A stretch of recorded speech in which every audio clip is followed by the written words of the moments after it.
भारत और नेपाल के बीच कई दिनों से चल रही तकरार क्या थमने वाली है? ये सवाल इसीलिए उठ रहा है क्योंकि 8 मई को जब भारत ने उत्तराखंड के लिपुलेख से कैलाश मानसरोवर के लिए सड़क का उद्घाटन किया तो विवाद खड़ा हो गया, जो नेपाल की ओर से जारी किए गए राजनीतिक नक्शे से और ज्यादा बढ़ गया। अब खबर है कि नेपाल ने अपने कदम पीछे खींच लिए हैं। क्या है भारत नेपाल के बीच नया अपडेट? देखिए इस रिपोर्ट में। नेपाल के साथ रिश्तों में आई खटास के फिर से पटरी पर आने के संकेत मिल रहे हैं। इस सिलसिले में भारत सरकार की सकारात्मक सोच के साथ मुद्दों को सुलझाने की अपील का स्वागत करते नेपाल ने बड़ा फैसला किया है। भारत के कुछ भूभाग को समेटकर नया नक्शा जारी करने के बाद राजनीतिक और कूटनीतिक संबंधों में आई दरार के बीच नेपाल ने एक कदम पीछे हटाया है।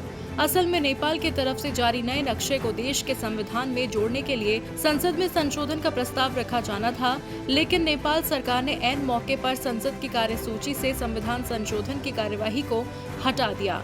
दरअसल हाल के दिनों में भारत के साथ रिश्तों में नेपाल की तल्खी तब बढ़ गई जब लिपुलेख, कालापानी और ओलंपियाधुरा को नए नक्शे में पेश करके अपनी दावेदारी नेपाल ने ठोक दी थी। नेपाल ने ये कदम तब उठाया जब लिपुलेख में भारत ने 8 मई को कैलाश मानसरोवर यात्रा को आसान बनाने के लिए एक सड़क निर्माण कराया, जिस पर गहरी आपत्ति जाहिर करते हुए नेपाल ने कहा, भारत 1816 के सुगौली संधि का उल्लंघन कर रहा है। उसके बाद से लगातार दोनों देशों के बीच रिश्तों में तनातनी देखी गई। अब नेपाल के सत्ता पक्ष और प्रतिपक्षी दल दोनों की आपसी सहमति से ही संविधान संशोधन विधेयक को फिलहाल संसद की कार्यसूची से हटाया गया है। मंगलवार को नेपाल के प्रधानमंत्री के.पी. शर्मा ओली ने नए नक्शे वाले मुद्दे पर राष्ट्रीय सहमति बनाने के लिए सर्वदलीय बैठक बुलाई थी। इस बैठक में सभी दल के नेताओं ने भारत के साथ बातचीत कर किसी भी मसले को सुलझाने का सुझाव दिया था।